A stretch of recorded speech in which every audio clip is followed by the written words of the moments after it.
Well, hey there, and welcome to Wedding Planning Simplified. I am here with Jacqueline, as always, and today we have a special guest with us, Rosemary from Time4Flowers. Hey, Rosemary, how are you? I am well, thank you, and thanks for having me today. Of course, we're always happy to chat and for you to fill us in on all of your flower wisdom. So, Yeah. if you've been with us for a while, you know that we are doing a segment series this year instead of sort of one offs here and there. We're trying to keep things a little bit more cohesive for you. So, this month we are talking about all things DIY. If you missed us last week, we taught you how to DIY your day of coordination, which is a big thing. So check that out if you missed it. And today, Rosemary is going to talk to us about another really popular topic that we deal with a lot, which is how to DIY your wedding flowers. So, if you are interested in doing that, you've come to the right place. We would advise you, as always, to ask any questions that you have in the chat, and we'll be monitoring that and try to answer your questions live. Or if you're catching us on the replay, by all means, please send us a private message or send us an email, and we will chat about everything floral. So, Rosemary, can you tell us a little bit about yourself and your business to start with? Yes, I sure can. Well, I'm Rosemary. My business is Time for Flowers because, no matter the occasion, it's always time for flowers. And I think I'm going in my year 9 of doing wedding flowers, and it is the best job I've ever had in my entire life, Love that. right? Yeah, you got to do what you love. And I'm okay, fine. I'm going to give up on my perfectionistic tendencies here. I just put up a banner and there's a capital L where there shouldn't be a capital L, and I'm just going to give up on it. So, I anyway. I made the comment before we went live asking Rosemary if she felt like she was on Good Morning America, but I feel like this is more like Good Morning Unmistakably You. There's just I a think few errors here and there. We're all smiling and we're getting there in the end. Good Morning America has higher Oh, production values than I do. Anyway, so Rosemary, you're here to fill us in on whether or not deciding to tackle the DIY of your wedding flowers is for you. So, why do you yes. find that couples like to investigate this option? What's attractive about doing their own flowers? The biggest thing why I find couples will do their own flowers is, of course, to save money. With that, well, you might save a little bit of money, you lose a lot of time. And that is where people go in the wrong. This is why I have started my own do it yourself packages. I Mm-hmm. did a workshop, I think 2 weeks ago, where I gave all the information that couples need to know before they order their flowers, or what to do to get to your order process. Gave them all the information, and there was a few that were still very excited, and there was a few that were a little bit scared just because of everything that's included that they never thought about. And I tell everybody, in my 9 years of business, I've had several brides and mother of the brides crying, calling me the day before the wedding. Things are not working the way it is, it's not coming together, and if we can help. By that time, you're usually too late because we book our own weddings. So, it's kind of too bad. But yeah, so it's you say they want to save money, but they don't calculate enough time. Right. That's the And biggest thing. time is definitely something that you're short on the week before your wedding. So that Yes. is one of the reasons why I know Rosemary does these DIY workshops and provides these packages, is to try and help you be more prepared so that if you do choose to do Yes. your own flowers, you're going to know what to expect and you're going to have those tools in your toolbox that otherwise Yeah. you might not have. So I think one of those tools that I know, I mean, I've done flowers 3 times in my life, and I leave that to the professionals typically. But one of the things that I always struggle with is, how on earth do you know what to order? What do you need? You're looking at this Pinterest photo of this Yeah. beautiful bouquet, let's say, or these gorgeous centerpieces. What do you advise couples when it comes down to what to order? So usually when you see photos of a bouquet, you only see one side. So Mhm. first of all, when you try to count your flowers, multiply it by two, Right? then add 10% extra, because you're always going to have broken stems. broken stems that are coming that just are not going to work, are not going to open up, are damaged, whatever. The other thing that people don't always know is that most bunches come in 10 stems, but we are having bunches that come in 12 stems or 25 stems, and greenery often goes by weight. So how do you? You know, it's just too much have math. fun.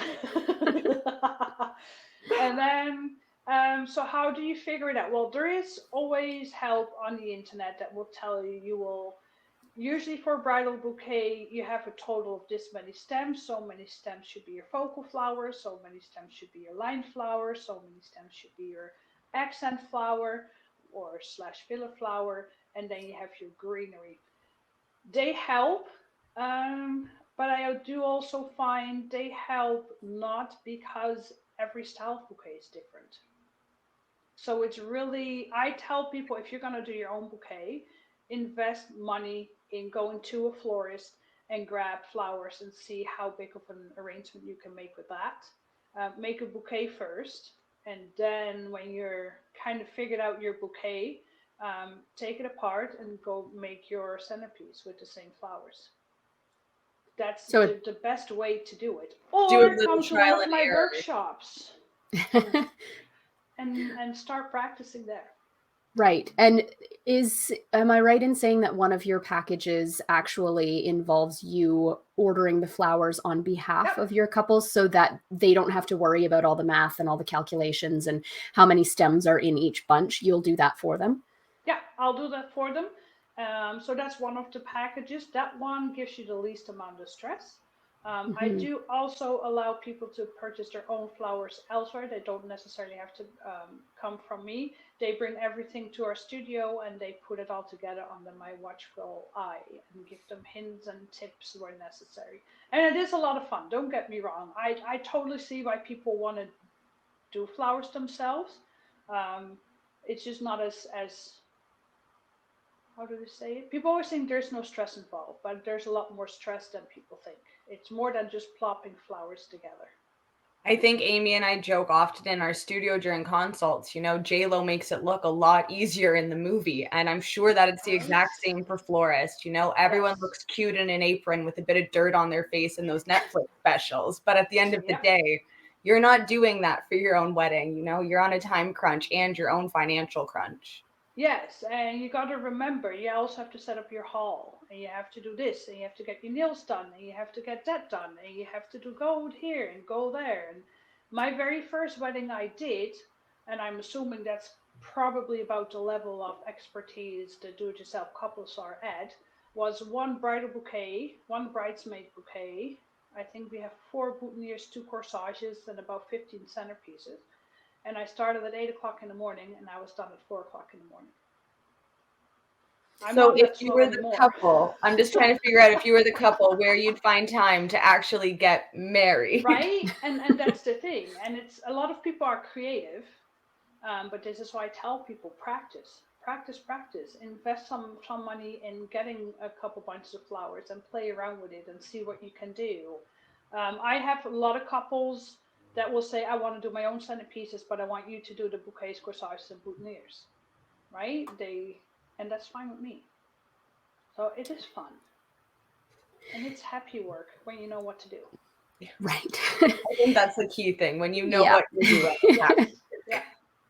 So just to bring it back again to that Pinterest photo that I'm looking at, I know as a planner that oftentimes I have couples come in and they're bringing me these beautiful photos from Arizona, where the climate is totally different, or they don't recognize that they're looking at artificial flowers, or they just don't know that they have this beautiful inspiration photo that's full of peonies and they're getting married in September and they're not going to be able to get peonies. How would you advise couples to handle sort of what's available and being able to replicate a look that maybe they can't get the stock for at that time of year or in Canada? Talk to a florist. I say it's that easy. I know a lot of do-it-yourselves go to Costco. That's their choice. I have done use Costco flowers, and I will keep my opinions to myself. That will tell you enough. But we have the knowledge, right? And I will always um, ask people to go to a small business and go to talk to the florist. They can tell you what's in season, and they can tell you if they can process the flowers for you once they come in, and so all you have to do is pick it up, give it a fresh cut, put it back in water with flower food, and off you go. There is process that go on before you can start designing with your flowers that we will do for you. Whereas if you go to Costco, you don't. They don't treat you as a do-it-yourself bride. They treat you as a here you are, off you go. So you have to know what you have to do from the moment the flowers come home until you bring them to your venue. Whereas with the floors, we can take those first few steps away from you and just make it a little bit easier for you that way. Um, we can give you examples. So if peonies are not in season, we can give you advice on what to use. Sometimes it's the look of the flower that people are more after, and sometimes it's the size of the flowers that people are after. We can give you options that are more budget friendly, and I can send you to a flower farmer if those flowers are in season. Right? So we have the knowledge as a fresh flower truck just drives by. That's too funny. It's a sign, people. It's a sign. Go and do your own flowers. Is he a paid actor? Wouldn't that be fun? No, I would drive my own truck back and forth. But yeah, that's what I serious. And I know there's some florists that are not open for it. I am. So if you have questions, seriously, just email me or contact me. As much as I want to do all your wedding flowers, in the end, what's most important to me is that you have beautiful looking flowers, whether I do them or you do them yourself. I just don't want you to be stressed. Yeah, that's totally That's fair. my biggest thing. Yeah, Yes. we don't either. Right, I know. Yes. So you've kind of mentioned a couple of the steps of what you do after ordering. So if you have ordered from somewhere like Costco, let's say, and you have to process the flowers, how soon before your wedding should you order those flowers? And what do you actually need to do to make sure that they last until and throughout your wedding day? So flowers should last you at least a week. Okay, most flowers should last you at least a week. Peonies, for example, I find they last a little bit less. The same with lilacs. Again, talk to a florist and say, okay, if I ordered it. And you know what? Costco will have the most common flowers. So they don't have the flowers that are only seasonal available. They have the flowers that are available year round. So let's say we're going with Costco flowers for right now. They will tell you to have them delivered Wednesday or Thursday. I say bull crap, have them delivered to you on Tuesday. Reason being, let's say you are and picked them up, don't have them delivered. If you have them for delivery on Thursday and you get your notification, your flowers are on the way and they don't come on Thursday. And on Friday, you still have the notification, your flowers are on your way. And on Saturday, you have the same, but your wedding is on Saturday. This has happened, that the flowers showed up 5 days after the wedding. Right? So if you go Costco route, please pick them up. Don't depend on a delivery service, especially now because we know everything is delayed. So I recommend you pick them up on Tuesday. If something is wrong with your flowers, you have enough time to go back and have them replaced. And with something is wrong, I mean, if you have a bunch of 25 roses and 15 of them are moldy, you need to get another bunch of roses. Even if there's 5 or more, I probably wouldn't accept that. Then when they come home, you have to process them, which means you have to take damaged leaves off, you have to cut them, put them in water, let them hydrate, and then probably for you, you would start designing on Thursday. Wednesday, Thursday, you can really start. Keep them in a cool room, no direct sunlight, and keep them in water. Like taking care of flowers is not hard. Just do it. Do you need to feed them, or is it just water? Yeah, flower food. No, you need to add flower food. And I don't know. See, if I'm the florist, I would supply my flower food, and I would probably give you a whole lot more than you would actually need. just because I need you to have enough. So if you don't give your flowers enough, you are basically underfeeding the flowers. So your flowers won't last as long and won't open up as beautiful as you want them to be. And if you feed them too much, so you do have to be careful. If you feed them too much, you can burn the stems. Mm. So it is, you can't just say, okay, here is 2 liters of water with 2 scoops of flower food. No, it has to be perfect. It's on the back of the little packs that you get with it. And I tell this to everybody, get flower food. Make sure you get it. If Costco or wherever you're getting it from don't supply it, go to a florist and get some from them. You need it. Okay. See you later. Now, sorry to jump in here, Amy, but I know personally with my brother's wedding, when we arranged some florals, we did a lot of dried florals, and that was super common. But one thing that we didn't take into consideration was how much those suckers shed. And we were in need of, I think, a vacuum, maybe a shop vac, and a broom by the end of it. And luckily, the barn itself was really enclosed, but I know for a lot of outdoor venues, they're kind of invasive, some of those dried florals. So what's your advice when it comes to arranging dried stuff, if you have any? The only dry stuff I really use that bother me the most is the pampas grass for that reason, because you will find it everywhere and anywhere. Do it outside. Yeah. Fluff it out outside and then bring it back inside. You can actually use hairspray and pampas grass so that it doesn't shed as much. I don't do it. I just, as soon as you said that, I pictured a beautiful hairspray compass and one poor candle, and all of a sudden a feather duster. Right. Exactly. So there's a lot of tricks that some florists use where I'm like, yeah, no, thank you, but no, thank you. Not only that, I know myself. So sometimes I'm like, it's just better if I just don't do it because it will get everywhere except for on the pampas grass. But I always fluff it out outside, and if you give it a few fluffs, that's good enough. But this is also why you always order 10% more than what you calculated. Right? So if a stem breaks, you have an extra one. And nobody ever complains when they get more than what they needed. True. Very true. I'd always have more than have not enough. Yep, same here. But, yeah. Okay, so we've mentioned that Costco is a popular place to get wholesale flowers. Rosemary, I know that you do the packaging and the calculating and sell the flowers wholesale as well.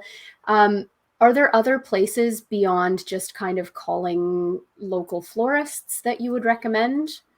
Yep, there is a wholesaler in Woodstock. They're called Floral Express. They sell to public. They're called market bunches. Okay. You would either have to pick them up in Woodstock or at the market at St. Jacobs. The lady was going to give me contact number, but she never did. I asked for that when I did my workshop. They do work with a minimum of $150, and that sounds like a lot. Honestly, it's not. You'll get there No. within a couple bunches. And then your flower farmers. So if you have a seasonal seasonal wedding, sorry, Janice has her starting already. What month are we? April. So yeah, probably between April and October. She's starting with a greenhouse, so it might be a little bit longer this year. But Harris Farm in St. Thomas, that's who Janice is. She sells flowers to do to sell brides, and there is another farmer, and I think her name is Wandering Bee. Well, if you want to know for sure, let me know because I will double check my messages. But I think that was the Wandering Bee.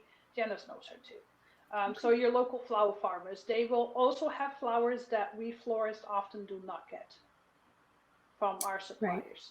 So do you just get a little bit more different flowers, more special flowers, and they last so long. They're delicious. Amazing. Yeah. Right? Okay, so I've calculated what I need. I've placed my order. It's come in. I've processed them. I've fed them. When should I start putting things together? What's too soon? What's too late? While recognizing that this is going to vary based person to person, right? Yes, and depending on what you need, right? So bouquets and anything that's going to have a water source, you can start on Thursday. Anything that won't have a water source, so corsages, boutonnieres, hair flowers, I would do on Friday. Double check with whoever you get your flowers from if these flowers will last long enough without water. So there are a few flowers that will wilt really fast without water. Sorry, one of them is hydrangea. Yep. This is my biggest reason for usually going back to the rose family, roses, ranunculus, lisianthus. Those all hold up really, really well without water for a day. And put them in a container, put them in a Tupperware bucket on Friday, in the fridge overnight, but have them covered. Anything that has a water source, your flowers don't have to go in the fridge. Don't do it, because I don't know your fridge, and if I say put it in your fridge and they freeze, you're gonna get mad at me. Put them in a cool area, your basement, anywhere where you get a cool cell. If you have a wine cell, put them in your wine cell. Anywhere where it doesn't get direct sun and where it's cooler. Then don't put them in the garage in the summer. I Right. don't recommend that. That gets really hot. Okay. Yeah, so you start on Thursday. Sorry. Thursday and then Friday for the non-water arrangements. Okay. And is there anything beyond keeping them in water and keeping them cool that we can do to make them last longer? Like, does spritzing them with a light spray of water help? Yeah, you can always spritz it with water. If you do garlands, you can always, before you pack those up. So depending on the greenery, you can do your garlands like Monday, Tuesday. But you don't get your flowers until Tuesday. But the greenery, depending again on the greenery, Ruscas I use a lot for garlands. You can make that on a Tuesday, spritz it with water, put it in a plastic bag, and put it somewhere cool. It will last you a long time. Okay. Fantastic. So that's easy. And they're fun to make. Spritzing them with water, hydrangeas, for example, if you do decide to use hydrangeas, keep them in water, but you can also spray them with water. Any flower can, because they'll absorb the water through their petals. And I don't know if this actually works or not, but I did a wedding years ago where the bride did her own flowers and she used hydrangeas and didn't give them a water source. And they were up at the altar in the church. And I got there the next day and everything, of course, had gone down. So I ended up replacing them. But is it true that if you take like a hydrangea, for instance, that's gone down and put it in a sink full of water, it will rehydrate? It can. It depends on how far dehydrated they are. Right. Okay. So if I have 30 hydrangeas in a bucket and one of the stems aren't in there, I wouldn't recommend you put 30 in a bucket, by the way. Do 20 because you want enough room to open up and get pretty and beautiful. This is also why I recommend you getting your flowers in on Tuesday so they have time to open up. But yeah, there's florists that will hydrate their hydrangeas that way when they come in. I don't. Okay. I see we have what we call quick dip. So when they come in, I give it a fresh cut, take the leaves off, I dip them in quick dip before they go into my bucket with flower food. That basically has the same thing, the same purpose. You can fully submerge them. I know a lot of florists in the States do it that way. So I don't know why. I don't know if their hydrangeas come from further away than what ours do. I've never found the need to do it. Okay. Interesting. So, but just on the off chance as a saving grace, I walk into my hall and my hydrangeas look like SpongeBob, just starving for water. Could I potentially do that water trick and they might come back to life? Maybe. If you're lucky. Cross your fingers. I cross my fingers, my toes, and my ears, which is exactly what I want to worry about on my wedding day. Right, exactly. So hydrangeas have the word hydrate in it. So it tells you right there the flower wants a lot of water. Yeah. Knock on wood, I've never had a problem with my hydrangeas. I do worry the most about them. When I do arrangements in foam, I make sure I soak my foam and I water my foam and I make sure that there's extra water in my little water reservoir that they will not dehydrate. Right. So if we're making centerpieces, that's another really good point. If you're doing them in that oasis foam, make sure that you've not only hydrated the foam, but then also fill up the vessel that they're in to make sure that the foam can continually suck up more water. Yeah. Exactly. And make sure you use flower food when you submerge your foam, and do not touch the foam when you're submerging it. If you touch it, so if you push on it, you're gonna make dry pockets inside the foam that have no water and your flowers just die. Right. So let it just kind of sit in the water and soak it up on its own rather than trying to force it. Yeah. Okay. So those are some really great tips of things to do. What would you say the most common mistakes you see are when people are DIYing their flowers? Not giving themselves enough time. Yeah. It's really the biggest thing. What I've now done is that you can rent my studio for a couple hours. So you come in, you bring everything, you make everything, you leave all your garbage behind, and you leave hopefully with everything done. And that's 3 hours at a time. Even that, I think I need to do 4 hours because 3 hours, it's really not a lot of time. Mm-hmm. It's the one wedding. She had a big wedding though, and there was a group of 10 people that came in to make everything, and they weren't finished. And then the other group was 3 people making everything, and actually I don't think they stayed a little bit longer to make sure everything was finished. And that was bouquets and centerpieces. They didn't bother with boutonnieres and corsages. So time, seriously, your Right. time is your biggest expense. That you need to calculate in. Start on Tuesday. Like have your flowers come in on a Tuesday or pick up your flowers on Tuesday. That's my biggest thing. Or a Right. Saturday wedding. Right. Okay.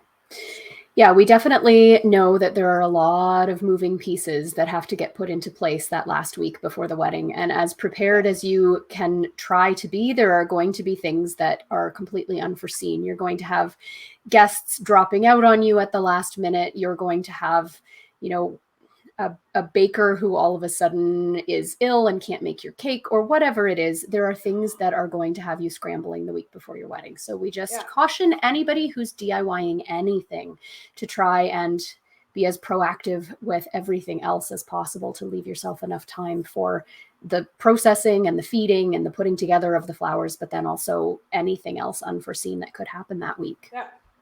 Another thing they need to think about is transportation. So Mm-hmm. getting your flowers from your ceremony to your reception and whatever. And make sure that any vases and buckets you use, that they are clean, disinfected. Mm. Right. Yeah. Okay. All right. So Rosemary, tell us a little bit about your packages. We've kind of touched on them, but I know you have kind of different options for people who are considering DIY. And Rosemary has a lovely studio out at roads that I know, Oxford and is it Industrial? Yes, Industrial Road. Industrial I tell people Road. it's if you know Lynn's Bakery, that's where I am. Right. Easily. Horrible with directions. I've been there. I've been there multiple times. I just have horrible sense of direction. Same. So I have started with the do-it-yourself packages for people that want to do their own weddings. We've done the informative one. And so now I'm moving on to the hands-on one. So I want to do one where we're making a bouquet. I want to do one where we're doing focusing on boutonnieres and corsages. I want to do a garland one and maybe hair flowers. I don't know how many people will be interested in that one. Oh, centerpieces, of course. So maybe boutonnieres, corsages, hair flowers, and then centerpieces. I have not made my schedule yet. I have just been sick for about 2 weeks, so I'm hopefully coming back full time this week. And I keep saying, yes, this week I'm going to do it. But I'm hoping to start it sooner than later because wedding season is coming. So those are all the hands-on, so you'll actually see the product, you'll get to play with the product. We will process them, so you'll learn what to do when you get your own flowers, so everybody gets a couple of stems to play with, and then you go home with a finished product. So that's super fun. I am working on making an ebook for the do-it-yourself bride as well. Amazing. Yes. So I just want to help people. I love that. Gives you Me too. Gives you good karma. Yeah. Right? Yeah, well, flowers are so happy. I find Canadians don't value flowers as much as we Dutch people do. Oh, I do. I love flowers. It's my favorite part of a wedding. You've heard me say it before. You'll hear me say it again. My favorite part of a wedding is when the flowers are delivered. Yeah. But I won't tell you what I tell my clients. Okay. Yeah, So the behind ominous. the Do we have to scenes. become your client to know what you tell us? Is that your other Yes. sales tactic here? Okay, no, a lot of the grooms usually complain about flowers because their comment is, why would I pay for something that's going to die? And then my question is, Oh, I are know you where you're feeding your going with guests? this. I know where you're Yeah. going with this. Right? So my flowers, or the flowers, are going to last longer than the wedding day itself. It's going to last longer than the meal. It's going to last longer than all the drinks. I win. And I kept it neat. You did. You did. I I was know gonna how say, you I was usually. ready to like do the explicit button and censoring and everything over here. No. I do know how you usually phrase that. So thank you. Yes. You're very welcome. Yes. So I do Rosemary, have where can people come and find you online, and where can they chat more with you? Everything Time4Flowers. So www.time4flowers.ca. Facebook, it's Time4Flowers. Instagram is Time4Flowers. I am on TikTok. I don't do a whole lot with TikTok, but I am there too. So I wouldn't message me there. Email Rosemary at time4flowers.ca, and everything is with the number 4 in it. Amazing. And hypothetically, Rosemary, do you have any market coming up where people might be able to talk to you in person? I think I have something coming up. No, I'm kidding. Yes, I'm super excited about the market. Don't ask me for the dates. April 28, 29. Yes, and May 1st. Good for you. Yes. So if you're interested in, excited. so come talk to Rosemary in person. We've got the Old East Wedding Market happening, as Rosemary said, April 28th, 29th, and May 1st. Buy your tickets at oldeastweddingmarket.com.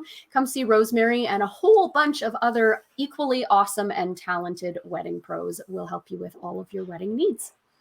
Yes, All right. don't be shy. I'm not shy either.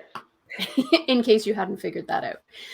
Right? All right. So Rosemary, thank you so much for joining us here today. Jacqueline, nice to see you as always. I feel like I haven't seen you in person in a while, which is weird. But so if you are joining us next week, we will be here in spirit, but we wish everyone a happy Easter, and we're going to give you a rewind. So we're talking DIY wedding makeup with Blush.